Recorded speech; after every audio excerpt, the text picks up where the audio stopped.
hizi kauli ambazo Ali umekuwa ukizitoa. Unazungumza vitu ambavyo vya ndani ambavyo vinatokea ndani ya Simba. Alafu taarifa wewe unazipata.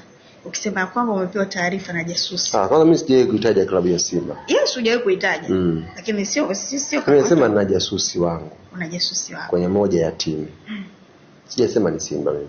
Lakini si umeona watu walio react na wakina nani? Sasa wanawashwa hao. Wanawashwa Dandia trend kwa mbele hao. Mimi na jasusi wangu yupo. Na ubaya wa hili jambo ni kwamba watu wanahisi mimi natania. Hautani. Mimi sitanii.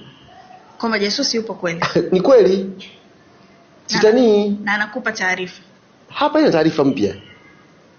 Kaniambia sasa hivi uongozi umekaa kama sambusa hivi. Tena zileza nyama. Kuna mtu yuko hapa, kuna mtu yuko hapa, kuna mtu yuko hapa.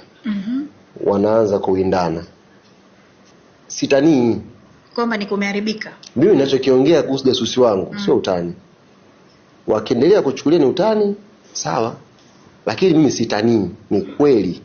Ni kweli na jasusi wangu ndani mkule. Ni kweli kabisa wala sio utani. Na ananipa vitu vya ndani.